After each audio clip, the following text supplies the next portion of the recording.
Fine student, class number 29 Indian polity. इससे पहले हम लोग क्लास नंबर 28 कंप्लीट कर चुके हैं, है ना। प्रीवियस जो क्लास हुआ है क्लास नंबर 28, और उसमें हम लोग बेसिक फीचर्स जानने का प्रयास किया फंडामेंटल राइट्स का। तो इस क्लास में हम लोग स्टार्ट कर रहे हैं fundamental rights right from article 12। तो आर्टिकल 12 को बहुत अच्छे से समझेंगे कि डेफिनेशन ऑफ स्टेट क्या होता है, यानी कि स्टेट का मतलब क्या होता है, क्योंकि स्टेट वाइडर कॉन्सेप्ट है, ठीक है। क्योंकि हर जगह ही फंडामेंटल राइट्स में देखोगे तो स्टेट का लिमिट फिक्स किया गया है, स्टेट ये नहीं कर सकता, स्टेट वो नहीं कर सकता। तो स्टेट का डेफिनेशन क्या होता है फिर? स्टेट का मतलब केवल गवर्नमेंट ऑफ द डे नहीं है। ये जो देखते हो स्टेट या सेंटर में जो गवर्नमेंट चलाती है, केवल वो वही नहीं आता उस डेफिनेशन के अंदर। स्टेट के अंदर बहुत सारे और भी पब्लिक अथॉरिटी आते हैं, ठीक है।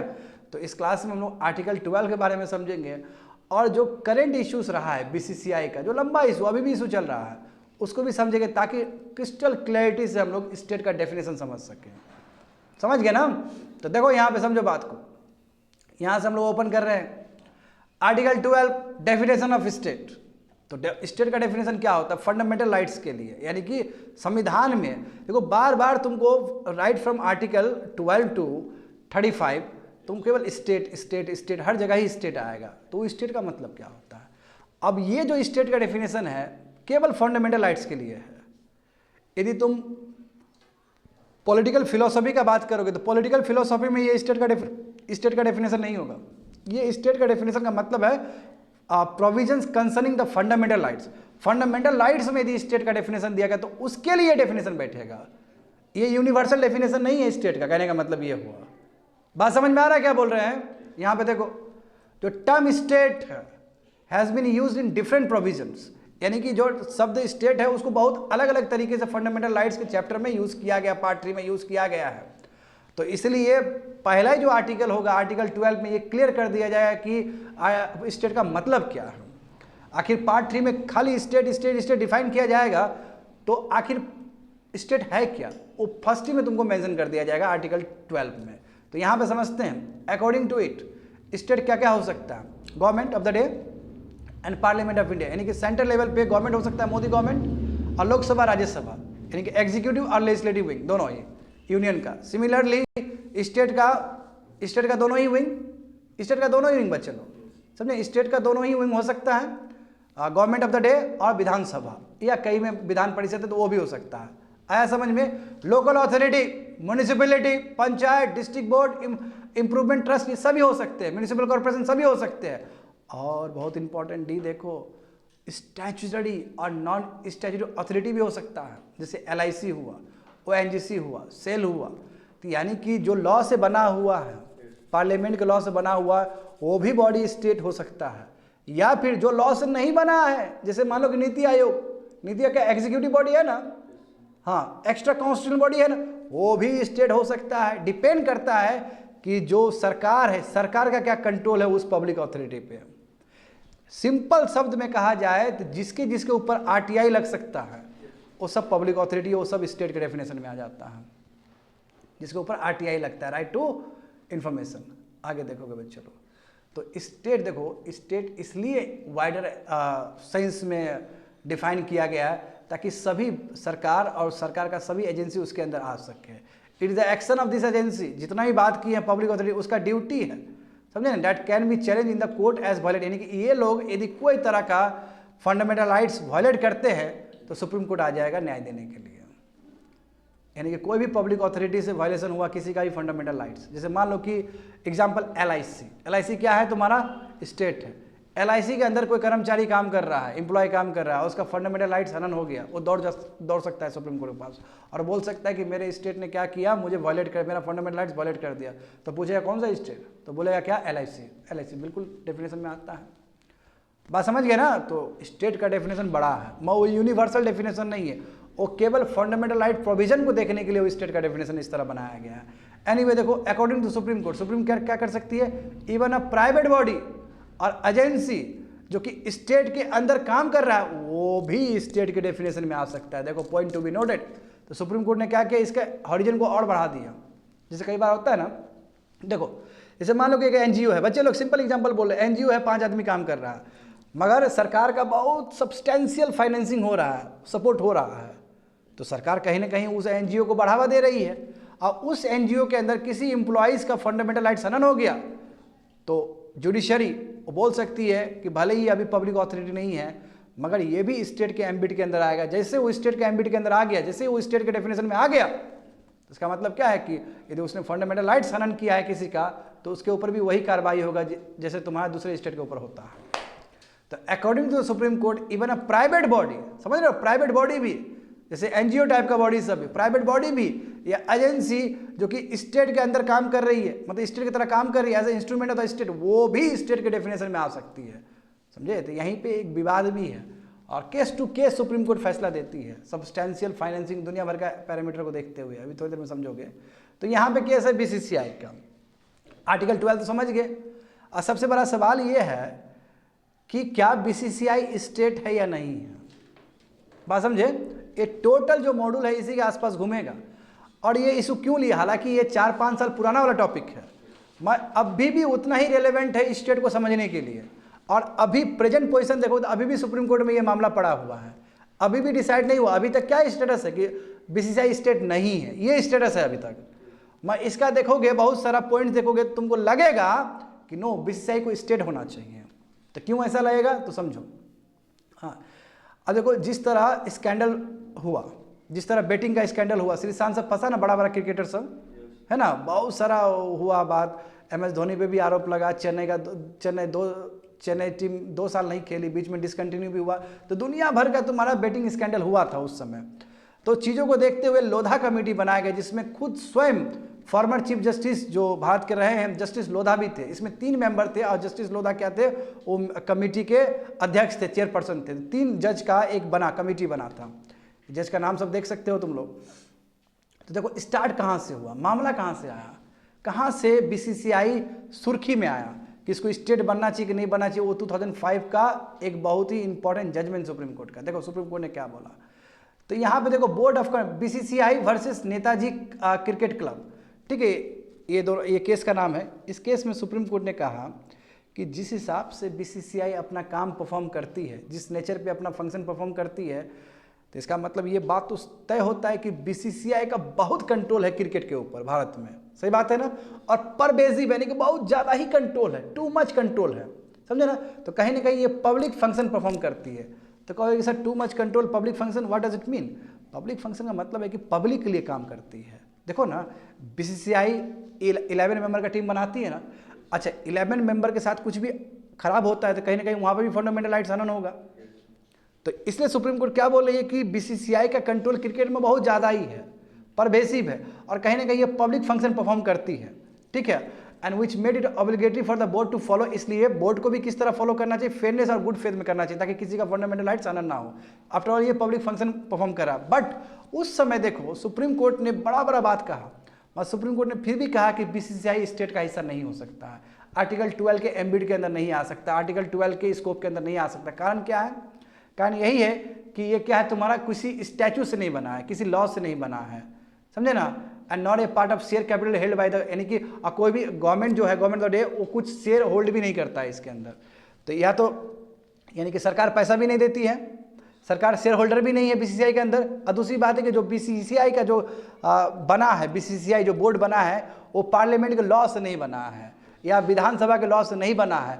तो हालांकि काम तो कर रहा है पब्लिक अथॉरिटी वाला ही, काम तो कर रहा है स्टेट वाला ही, मगर चूंकि ये पार्लियामेंट के लॉ से नहीं बना है, विधानसभा के लॉ से नहीं बना है और गवर्नमेंट का इसमें स्टेक नहीं है, इसलिए नहीं चाहते हुए भी क्या है, स्टेट नहीं है। मतलब मन तो कर रहा था कि सुप्रीम कोर्ट को ले संज्ञान कि स्टेट बना दे, मगर सुप्रीम कोर्ट ने बोला कि स्टेट का डेफिनेशन फिर भी नहीं आएगा। तो मगर एक मामला खुल गया, एक बोलते हैं ना पिंच खुल गया वहाँ से। अब ये मामला दूर तक जाएगा, देखते जाओ। अब देखो, तुम खुद देखो ना कि किस तरह का नेचर ऑफ ड्यूटीज और फंक्शन परफॉर्म करती है बीसीसीआई। बताओ, ये पूरा गेम को रेगुलेट करती है, कंट्रोल करती है। हाँ, ये रूल्स और रेगुलेशन बनाती है, नॉर्म्स बनाती है, स्टैंडर्ड बनाती है गेम के बारे में। सही बात है कि नहीं। ये अपने टीम मेंबर, नेशनल टीम का चयन करती है। अब जो नेशनल टीम का देखो, इंडिया को रिप्रेजेंट करता है इंडियन क्रिकेट टीम, और उसका जो कंट्रोल बोर्ड को है बीसीसीआई है। तो जाहिर सी बात है नेशनल टीम बनाती है, एम्पायर को यही तय करती है। सही बात है ना, वो चूज करती है। It exercise the power of disqualify, कई प्लेयर को डिस्क्वालीफाई भी करती है। हाँ, कई प्लेयर डिस्क्वालीफाई की वजह से तुम्हारा करियर भी खराब हो, जैसे श्रीशांत का देखो, श्रीशांत को पूरी तरीके से डिस्क्वालीफाई कर दिया गया ना कि वो क्रिकेट नहीं खेल सकता आगे। तो वो क्रिकेट नहीं खेल सकता, इसका मतलब क्या, फंडामेंटल राइट्स हनन हो गया उसका, उसको खेलने का पूरा आज़ादी होना चाहिए, right to profession, right to sports होना चाहिए कि नहीं होना चाहिए। बीसीसीआई ही कर सकती है। तो जब बीसीसीआई का काम देखोगे पब्लिक फंक्शन, तुमको लगेगा कि भाई ये तो बहुत ज़्यादा फंडामेंटल राइट्स इस पर प्रभाव पड़ रहा है, तो स्टेट का डेफिनेशन में जरूर होना चाहिए ये, एक लॉजिक ये भी तो कहेगा तुम्हारा। आगे देखो, तो यहाँ देखो वही 5 नंबर की, it spends crore of rupees, सही बात है ना, इंफ्रास्ट्रक्चर बनाती है, स्टेडियम बनाती है ना, क्रिकेट एकेडमिक्स बनाती है, सपोर्टिंग स्टेट कितना है, गुजरात का एसोसिएशन अच्छा खासा है, महाराष्ट्र का एसोसिएशन अच्छा है, कितना पैसा वो देती है। देखो ना अभी रिसेंट टाइम में लेजेंड का भी प्ले हुआ ना, सचिन सब आए ना फिर खेलने के लिए, लेजेंड क्रिकेट हो रहा था ना, श्रीलंका का भी लेजेंड प्लेयर। तो यदि कुछ बीच में ऊपर नीचे हो जाता तो फंडामेंटल राइट्स कहीं इंपैक्ट पड़ रहा है ना जी। तो वही बोला कि देखो करोड़ों पैसा खर्च करती है इंफ्रास्ट्रक्चर बनाने में, स्टेडियम बनाने में, क्रिकेट एकेडमीज रन करती है, दुनिया भर का चीज़ करती है। हाँ, पेंशन भी देती है, ठीक है, कोच के ऊपर, ट्रेनिंग के ऊपर एक्सपेंडिचर खर्च करती है, पैसा अच्छा खासा। देखो ना ब्रॉडकास्ट सेल करती है कि नहीं करती है, टेलीकास्ट राइट्स भी सेल करती है, उससे बहुत पैसा मिलता है ना। कलेक्ट एडमिशन फीस, बताओ जो दर्शक देखने के लिए जाते हैं तो पैसा कलेक्ट होता है कि नहीं होता, 1500, 2000, 5000, 10,000 डिपेंडिंग ऑन द सीट कहाँ पे तुमको मिल रहा है एक स्टेडियम में। तो जहाँ मैच खिलाता है वहाँ पे देखो क्या नहीं हो रहा है। आज बीसीसीआई इतना रईस हुआ, कारण क्या है, ब्रॉडकास्टिंग राइट, ब्रॉडकास्टिंग राइट है, टेलीकास्ट राइट है, समझ पा रहे हो ना ये। आगे देखो, तो all this activities are undertake. अच्छा, ये जो भी एक्टिविटीज़ किया जा रहा है बीसीसीआई, सरकार को जरूर पता होगा, स्टेट गवर्नमेंट के कंकरेंस से होगा। जैसे मान लो इंदौर में मैच होना है, तो तुमको नहीं लगता कि जो एमपी का जो सीएम हो उसको नहीं पता होगा क्या? जाहिर सी बात है। यानी कि जो भी एक्टिविटीज़ हो रहा है, यदि मोदी जी का जो बहुत बड़ा स्टेडियम बना, वर्ल्ड का सबसे बड़ा स्टेडियम बना, तो क्या गुजरात गवर्नमेंट को नहीं पता होगा? क्या सेंट्रल गवर्नमेंट को पता नहीं होगा ये बात? बिल्कुल वही बोला कि जितने भी एक्टिविटीज़ ये कर रहा है वो सब concurrence of the state government कर रहा है, यानी कि उसके कंसल्टेशन से ही हो रहा है, कंकरेंस से ही हो रहा है, उनके बिना इजाज़त का नहीं हो सकता ये चीज़। And the government of India who are not fully aware of but supportive the activity, aware नहीं है, सपोर्ट तो कर ही रहा है बीसीसीआई। अच्छा, गवर्नमेंट ऑफ इंडिया सपोर्ट कर रहा है तभी तो बीसीसीआई आगे बढ़ रहा है। गवर्नमेंट ऑफ इंडिया बोला कि टेलीकास्ट राइट हम ले रहे हैं तो वापस ले सकता है। यानी कहने का मतलब ये हुआ कि जो भी पब्लिक फंक्शन परफॉर्म कर रही है, जो भी रुपया पैसा खर्च कर रहा है बीसीसीआई, वो संज्ञान में है, वो स्टेट के संज्ञान में भी है, सेंटर के संज्ञान में भी है। State has not chosen to bring any law. उसके बाद भी देखो ना विधानसभा ना तुम्हारा कोई स्टेट, यानी कि ना सेंटर और ना स्टेट अभी तक कोई लॉ लेके नहीं आई है, फिर भी ना ही डाइल्यूट की है तुम्हारा, अभी भी मोनोपोली बरकरार है ना। टेकन वही बोला कि the state has not chosen to bring any law or taken any other step that would either deprive or dilute the board monopoly in the field of cricket. तो अभी तक कोई भी स्टेट ऐसा काम नहीं की है, यानी कि सेंटर ऐसा काम नहीं की जिससे मोनोपोली कमजोर हो जाए। अब भी बीसीसीआई कंट्रोल पूरा है कि नहीं है बताओ तो। अभी जो सेक्रेटरी था कौन था, जैसा था ना, अभी आईसीसी का चेयरमैन बन गया वो। तो ऑन द कंट्री देखो, government of India have allowed the board to select. बताओ, अब बोर्ड को, बीसीसीआई को पूरा इजाजत है कि वो नेशनल टीम घोषित कर सकता है, नेशनल टीम उसको क्या सेलेक्ट कर सकता है, which is then recognise by, यानी कि सब रिकॉग्नाइज करेगा। और दूसरी बात है, देखो बच्चे लोग, बताओ इसको डिग्निटरी को, जब ये मैच जीतेगा तो इसको पद्मश्री भी मिलेगा, भारत रत्न भी मिलेगा, पद्म विभूषण भी मिलेगा। तो भाई तुम पब्लिक फंक्शन परफॉर्म कर रहे तभी तुमको मिल रहा है। तो जाहिर सी बात है बीसीसीआई उस लॉजिक से तो स्टेट होना ही चाहिए। देखो वही चीज दिखा गया है। On the contrary, the government of India have allowed the board to select the national team, which is then recognized by all concerned and applauded by the entire nation, including at times by the highest of the dignitaries, which they win tournaments and being laurels at home. यानी कि India जीत के आता है, कितना खुश होते हैं हम लोग कि इंडिया जीत गया, क्योंकि इंडिया को रिप्रेजेंट कर रहा है। हम लोग भी क्रिकेट एकदम उससे ध्यान से देखते हैं ना। और देखो distinguishing themselves in the international arena are confirm high, जो बेस्ट किया, जैसे सचिन को देखो भारत रत्न तक मिल गया, जबकि बीसीसीआई तुम्हारा स्टेट ही नहीं है। ये कैसे हो सकता है? भारत रत्न मिलता है, MS धोनी को भी कई प्राइज मिला है, विराट कोहली को कई प्राइज मिला है, शेखर धवन को कई प्राइज मिला, अर्जुन अवार्ड मिला था कि नहीं मिला था शेखर धवन को? तो क्यों नहीं होगा फिर स्टेट जहाँ पे वो इतना ज़्यादा है ना, नेशनल टीम को रिप्रेजेंट कर रहा है, उसमें जो प्लेयर है जो जीतते हैं, बहुत अच्छा खेलते हैं, उसको हम इस तरह का बड़ा बड़ा सिविलियन अवार्ड दे रहे हैं, तो क्यों नहीं होना चाहिए बीसीसीआई स्टेट? मुद्दा ये है। आगे देखो, ये बहुत इंपॉर्टेंट है। एनी ऑर्गेनाइजेशन और entity that has such pervasive, यानी कोई भी ऑर्गेनाइजेशन, कोई भी बॉडी जहां इतना कंट्रोल हो किसी के गेम के ऊपर, उसके अफेयर्स के ऊपर, such powers can make dream end in smoke, यानी कि उसके पास पूरा अधिकार है कि एक बार में किसी का करियर खत्म कर सकता है। संजू सैमसन के साथ क्या हुआ? हाँ, अंबाती रायडू के साथ क्या हुआ? इतना टैलेंटेड प्लेयर होने के बाद भी वो विराट कोहली नहीं बन पाया, रोहित शर्मा नहीं बन पाया। बात समझ रहे हो ना?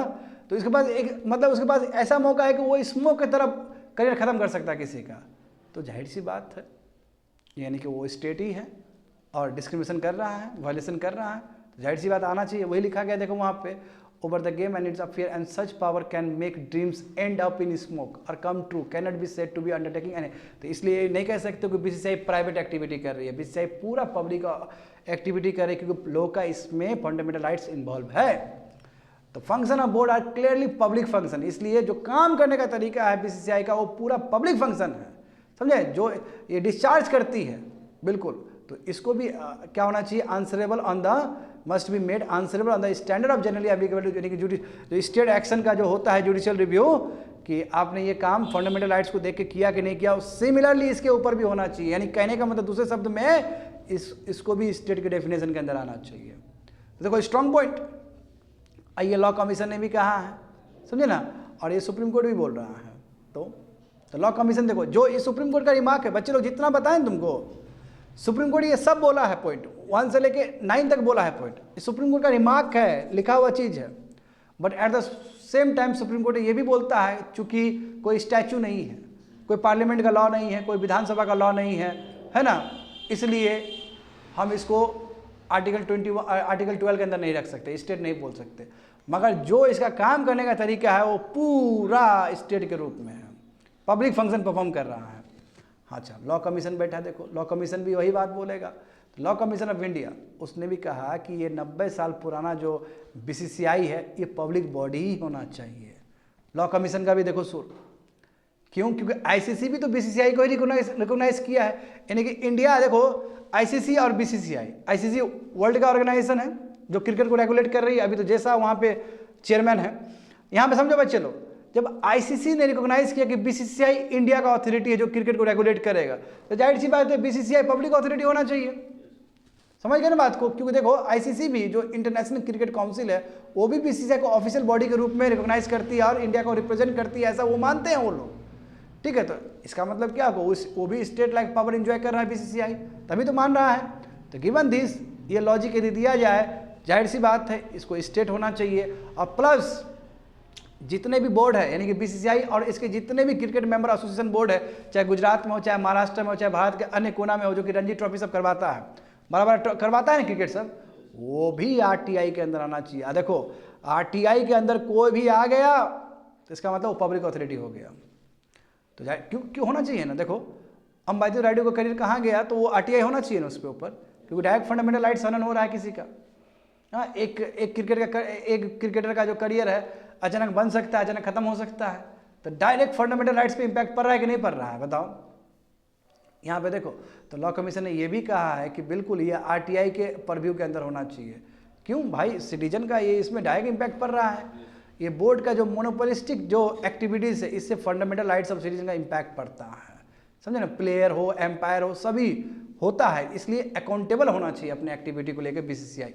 और दूसरा बात देखो, ministry of youth and sports website में, जब ministry of youth and sports website में जाओगे देखने के लिए बच्चे लोग, तो तुमको मिलेगा दूसरा सब, जैसे मान लो हॉकी का फेडरेशन, ये सब मिलेगा। वहाँ पे तुमको ना बीसीसीआई तुम्हारा एनएसएफ के लिस्ट में है ही नहीं, नेशनल स्पोर्ट्स फेडरेशन के लिस्ट में वो भी होना चाहिए ना, वो नहीं है। तो इसका मतलब यही है कि सोचो कि सरकार भी उसको रिकॉग्नाइज नहीं करती है स्टेट के रूप में।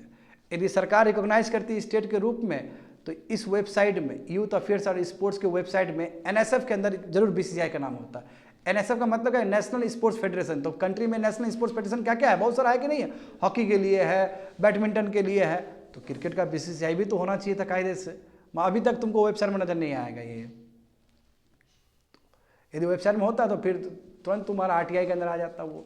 अच्छा, थोड़ा पढ़ लो बीसीसीआई बना कैसे? तब फिर तमिलनाडु सोसाइटी रजिस्ट्रेशन एक्ट से बना है, चैरिटेबल ऑर्गेनाइजेशन है। बताओ, इनकम टैक्स एक्ट हिसाब से सेक्शन वो 12 एक हिसाब से ये क्या चैरिटेबल ऑर्गेनाइजेशन है? चैरिटेबल ऑर्गेनाइजेशन तो समझ रहे हो मतलब? हाँ, स्टेटस, मगर दिसंबर 2009 में इसका ये चैरिटेबल वाला जो स्टेटस है वो ख़त्म कर दिया गया।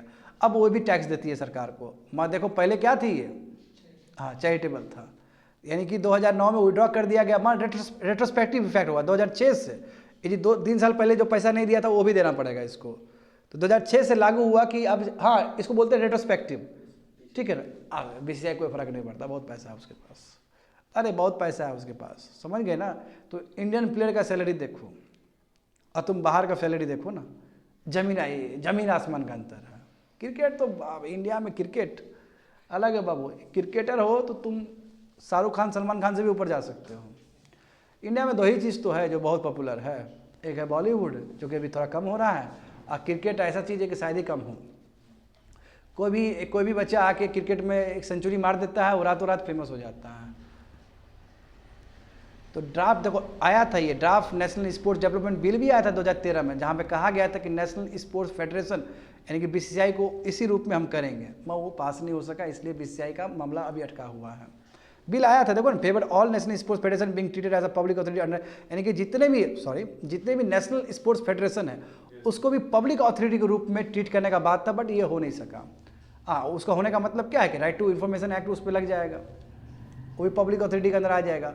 तो देखो अब जो लोधा कमेटी रिपोर्ट देंगे ना, ये सब चीज़ को देखते हुए सुप्रीम कोर्ट का पहले का जजमेंट, 2005 का जजमेंट, 2005-6 का जजमेंट, उसका लॉ कमीशन का जजमेंट, और ये देखेंगे जिस हिसाब से बैटल वहाँ पे स्कैंडल हुआ, सुशांत सब गंदे तरीके से फंसा।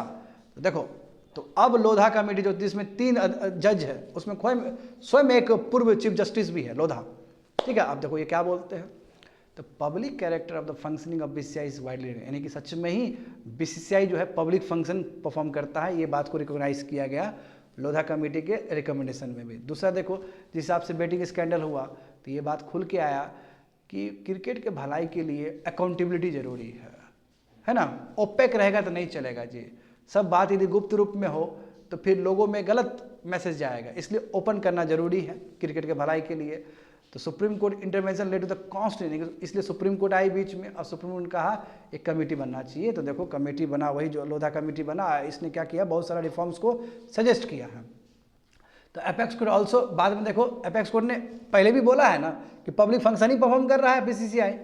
Lodha recommended that the board can be treated, यानी कि बोर्ड को पब्लिक अथॉरिटी ही बनाओ, इसको भी आरटीआई के अंदर लाओ। सुप्रीम कोर्ट भी तो वही चाहता था, सुप्रीम कोर्ट और लॉ कमीशन ने भी तो एक सुर में वही बोला है तुम्हारा।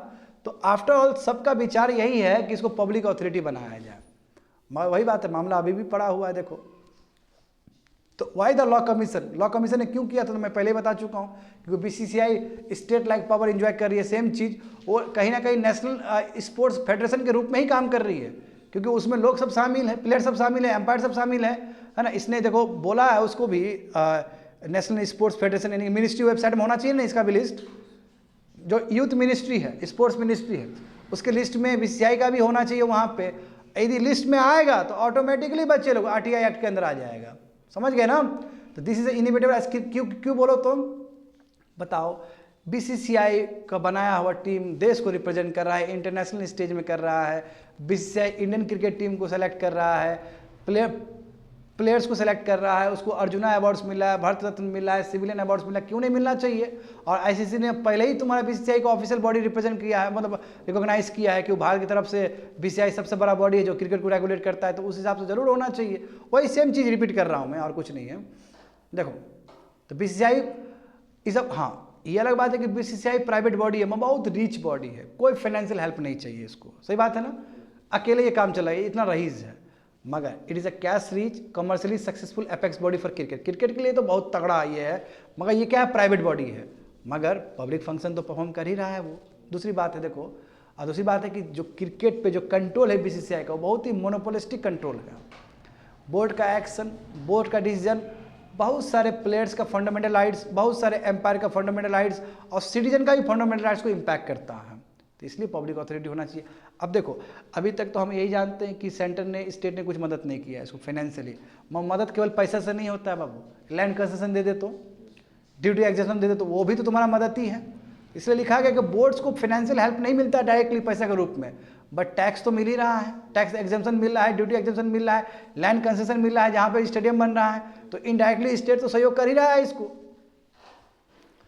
और जब स्टेट सहयोग करे तो देखो यहाँ पे समझो, अब तुमको समझना है कि आरटीआई एक्ट के अंदर कौन सा बॉडी आ सकता है, very very important. Right to information act के अंदर कौन सा बॉडी आ सकता है? देखो इसमें बोला कि public authority means any authority. Public authority का डेफिनेशन दिया गया है इसमें तुमको कि पब्लिक अथॉरिटी कोई भी अथॉरिटी हो सकता है, कोई भी बॉडी हो सकता है, समझे ना, जिसमें ये सभी कैरेक्टर हो। क्या कैरेक्टर? नंबर 1, संविधान के हिसाब से बना हुआ बॉडी हो, या फिर पार्लियामेंट के लॉ से बना हुआ बॉडी हो, या विधानसभा के लॉ के से बना हुआ बॉडी हो, या फिर अप्रोप्रिएट एग्जीक्यूटिव बॉडी से बना हो, चाहे स्टेट बनाए चाहे सेंटर बनाए, बनाती है ना, सेंटर और स्टेट बनाती है, जैसे नीति आयोग हो गया।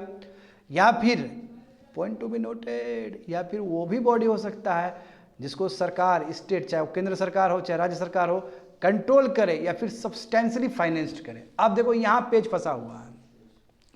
अब फाइनेंशियली सब्सटेंशियली फाइनेंस लिख तो दिया गया, इसका मतलब क्या है? देखो कई बार ना 5% सपोर्ट भी फाइनेंशियली सब्सटेंशियली फाइनेंस्ड हो सकता है ना। 100 करोड़ का ऑर्गेनाइजेशन है लेट्स से, और उसमें सरकार की तरफ से 5% का कंट्रीब्यूशन है, तो वो भी तो बहुत ज़्यादा है। तो क्या सब्सटेंशियली फाइनेंस का मतलब केवल 50% ही होता है? क्या 35% ही होता है? ये बहुत बड़ा दिक्कत होता है सुप्रीम कोर्ट के लिए। सुप्रीम कोर्ट के लिए बहुत बड़ा प्रॉब्लम होता है। कहोगे कैसे सर? क्यों नहीं होगा प्रॉब्लम? सोचो तो, खुद ही सोचो तो।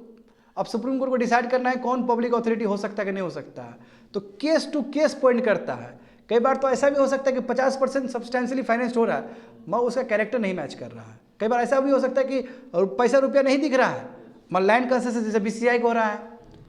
तो इसलिए केस टू केस बेसिस पे सुप्रीम कोर्ट किसी बॉडी को पब्लिक अथॉरिटी घोषित करती है। यहीं पे पेज फंसा हुआ है बीसीसीआई का भी, और अभी तक कोई निर्णय निकल के नहीं आया है बच्चे लोग, अभी भी सुप्रीम कोर्ट में ही है। देखो एनजीओ देखो सब्सटेंशियली फाइनेंस्ड हो रहा है डायरेक्टली या इनडायरेक्टली, है ना, जो अप्रोप्रिएट गवर्नमेंट। अप्रोप्रिएट गवर्नमेंट का मतलब क्या है? या तो केंद्र सरकार या फिर राज्य सरकार, दोनों ही सरकार के बारे में कहा जा रहा है अप्रोप्रिएट गवर्नमेंट। तो अब ये एरिया में कोई आएगा, यानी कि जितना बताया ना तभी आरटीआई के अंदर आएगा। जैसे आरटीआई के अंदर आए तुम, स्टेट डेफिनेशन के तुम अंदर आ गए, क्योंकि पब्लिक अथॉरिटी हो गया। पब्लिक अथॉरिटी में क्या है? स्टेट है। यहाँ पे देखो तो ये बोला था scope of definition of public authority is to be include any body own control और सब्सटेंशियली फाइनेंस्ड।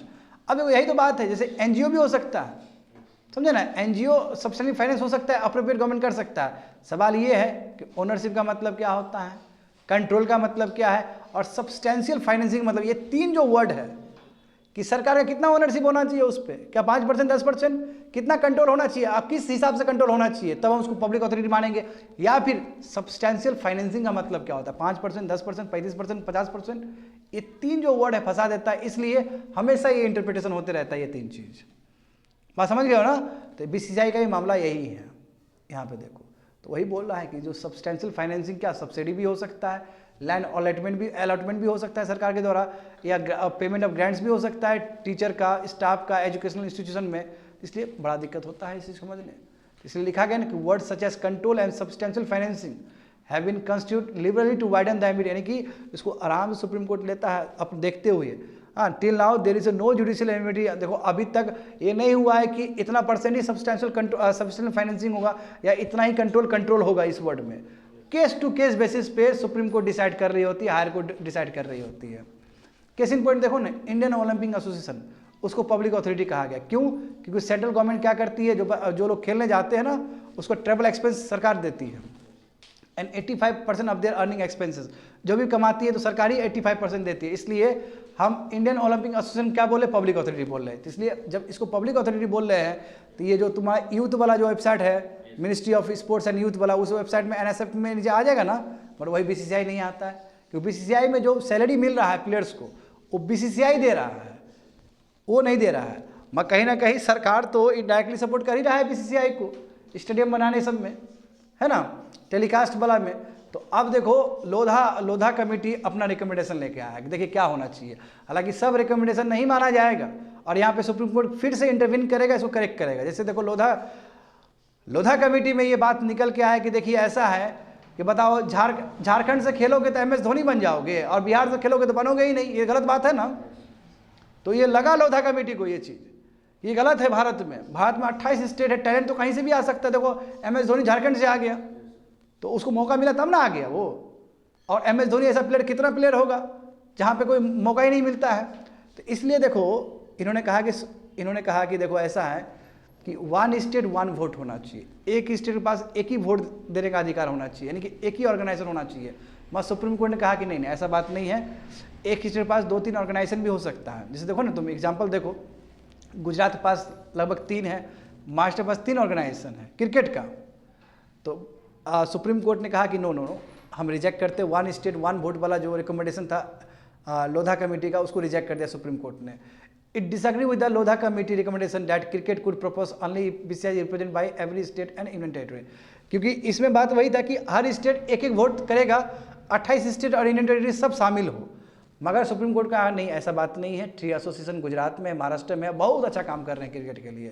तो यदि 1 स्टेट 1 वोट कर देंगे तो ये जो प्रॉस्परस है, बहुत साल से जो रणजी ट्रॉफी चलवा रहा है, ये वाला गिर जाएगा, क्रिकेट पूरा खत्म हो जाएगा। इसलिए गुजरात का जो 3 वोट है और जो महाराष्ट्र का जो 3 वोट है, 3 एसोसिएशन है, उसको लेके चलना होगा। तो लोधा कमेटी का ये रिकमेंडेशन सुप्रीम कोर्ट ने खारिज कर दिया। हाँ, सुप्रीम कोर्ट के पास पूरा अधिकार है मानना नहीं मानना, और सुप्रीम कोर्ट देखो 100 मोटो पावर लेके घुसी है इसके अंदर। नहीं तो जानते हो ना, गवर्नमेंट ऑफ द डे को कोई मतलब ही नहीं है बीसीसीआई क्या कर रहा है नहीं कर रहा है। दूसरा देखो, कूलिंग ऑफ पीरियड, देखो ये बहुत सुंदर बात, बहुत सुंदर चीज़ है ये। यहाँ पे भी सुप्रीम कोर्ट का इंटरवेंशन, इन्होंने क्या कहा लोधा कमेटी में कि कहा कूलिंग ऑफ पीरियड होना चाहिए, यानी कि 3 साल ऑफिस में रहो और 3 साल बाद वो फिर से रीअपॉइंट नहीं होना चाहिए। ये लोधा कमेटी का रिकमेंडेशन है, समझे ना। यानी कि इलेक्शन टू द बीसीसीआई या स्टेट एसोसिएशन जानते हो, या तो तुम्हारा महाराष्ट्र वाला, गुजरात वाला या बाकी वाला, उसमें यदि अध्यक्ष बनना है तो 3 साल बन जाओ, 3 साल बाद फिर नहीं बनोगे रीअपॉइंटमेंट। मगर फिर बीसीसीआई ने ऑब्जेक्ट किया कि गलत बात है, क्योंकि 3 साल तो एक्सपीरियंस लेने में टाइम लगता है। जो सीखे 3 साल उसको कंटिन्यू करने के लिए कम से कम और चाहिए टेन्योर। तो फिर कोर्ट इंटरवीन किया, बोला कि ना तुम्हारा बात ना तुम्हारा बात, ना बीसीसीआई का बात ना तुम्हारा लोधा कमेटी का बात, एक काम करते हैं कि 2 पीरियड कंटिन्यू कर देते हैं 6 साल के लिए, 3 साल प्लस 3 साल। हाँ, 2 कंटिन्यू कर लिए तो उसके बाद आपको थर्ड टेन्योर नहीं मिलेगा। देखो बहुत अच्छा इंटरवेंशन सुप्रीम कोर्ट का, समझे। तो वही लिखा गया, देखो court has found in middle ground balancing the 2 views. The court said that the cooling of period will apply after 2 consecutive terms of 6 years in office, चाहे वो बीसीसीआई का हो, तो चाहे तुम्हारा स्टेट एसोसिएशन का हो, चाहे दोनों का ही हो। समझ गए ना। एपेक्स काउंसिल, देखो बोला गया कि एक काउंसिल बनना चाहिए। हाँ, ये तो बहुत सही है। देखो कोर्ट ने कहा कि यस, जस्टिस लोधा कमेटी ने जो रिकमेंडेशन दिया वो सही दिया है। अब देखो यहाँ पे ये इंटरप्रेट नहीं किया, इसमें कहा कि एपिक्स काउंसिल भी होना चाहिए जो कि बीसीसीआई का जो मैनेजमेंट है उसको रेगुलेट कर सके ऊपर से। और इस काउंसिल में देखो एक सीईओ होंगे, चीफ एग्जीक्यूटिव ऑफिसर रहेंगे, चीफ फाइनेंशियल ऑफिसर रहेंगे, और भी ऑफिसर हो सकते हैं, और ट्रांसपेरेंट और प्रोफेशनल मैनर में इन लोग को चुना जाए। ठीक है। New structure will allow employed professional to execute decision made by the apex council making the BCCI functioning more fair, ताकि ये ऊपर से जो रूल्स और रेगुलेशन बनाए तो बीसीसीआई और ट्रांसपेरेंट मैनर में और अकाउंटेबल मैनर में अपना काम कर सके। तो इस चीज़ के लिए तो सुप्रीम कोर्ट ने हरी झंडी दे दिया, और शुरू में बना भी था, काउंसिल बनाया गया था, अभी भी काउंसिल है। बात समझ रहे हो ना। तो इसमें ओके हुआ। सिलेक्शन कमेटी देखो बच्चे लोग, सिलेक्शन कमेटी, तो court also modified the number of selectors from the current 3 to 5 and it observed that broad-based selection committee is required to tap the prodigious talent pool spread across the country। देखो हर समय आरोप लगता है ना कि यदि हम मुंबई में पैदा लिए तो तुरंत सचिन बन सकते हैं, गावस्कर बन सकते हैं। कई लोग रोता है कि हम यदि छत्तीसगढ़ में जन्मे हैं तो हम सचिन नहीं बन सकते हैं। ये प्रॉब्लम तो होता ही होता है। इसलिए सिलेक्शन कमेटी, कोर्ट ने कहा कि नंबर ऑफ सेलेक्टर जो है, अभी जो 3 है उसको बढ़ा के 5 कर दो। अभी अजित अगरकर है ना सिलेक्शन कमेटी में, बढ़ा के 5 कर दो। ठीक है। ब्रॉड बेस्ड सिलेक्शन कमेटी होना चाहिए ताकि जो रियल टैलेंट है कंट्री में उसको टैप हो। ऐसा नहीं कि 3 आदमी मन को अपना ही उसका आदमी है तो उसको डाल दिया, ऐसा नहीं। ताकि अधिक से अधिक सिलेक्शन प्रोसेस में इंक्लूसिव वाला चीज़ हो, समझे ना, सबको डाला जाए उसके, क्यों सबको खेलने का अधिकार होना चाहिए। It also except the Lodha panel recommendation of barring minister. हाँ, मिनिस्टर नहीं होना चाहिए ये इसमें एपेक्स काउंसिल सब में, और ये सब में नहीं होना चाहिए, समझे ना। बैरिंग मिनिस्टर और government servants from holding cricket office में बीसीसीआई में मिनिस्टर लोग नहीं होना चाहिए। और इसमें यह भी बोला गया कि 70 साल से उम्र के ज़्यादा लोग नहीं होना चाहिए उसमें एडमिनिस्ट्रेटर के लिए। तो एपेक्स काउंसिल हो चाहे तुम्हारा सिलेक्शन कमेटी हो, ठीक है, बढ़ा दिया गया ना सिलेक्शन कमेटी का मेंबर। हाँ, 70 साल से उम्र का आदमी नहीं होना चाहिए, और मिनिस्टर लोग तो गलती से भी यहाँ पे नहीं होना चाहिए, क्योंकि मिनिस्टर आएगा तो फिर पॉलिटिक्स कर देगा यहाँ पे, समझ गए ना। मेंबरशिप देखो, the court also gave the service, देखो और भी मेंबरशिप, किसको मेंबरशिप मिल सकता है बीसीसीआई में, सर्विस स्पोर्ट्स कंट्रोल बोर्ड को। ठीक है। रेलवे जानते हो, रेलवे खिलवाता है ना क्रिकेट, MS धोनी वहीं से तो निकल के आया है ना। एसोसिएशन ऑफ यूनिवर्सिटी, इन लोगों को भी बीसीसीआई में क्या मिले, मेंबरशिप मिले। तो ये कोर्ट का इंटरवेंशन, ठीक है, लोधा कमेटी का रिकमेंडेशन, इससे ट्रांसपेरेंट होगा हमारा क्रिकेट। मैं कहोगे कि सर प्रेजेंट स्टेटस क्या है, तो प्रेजेंट स्टेटस बच्चे लोग अभी भी बीसीसीआई स्टेट नहीं है, अभी भी मामला सुप्रीम कोर्ट में है। लेट्स सी, देखते हैं सुप्रीम कोर्ट आने वाले समय में क्या फैसला सुनाता है। That's it, completed.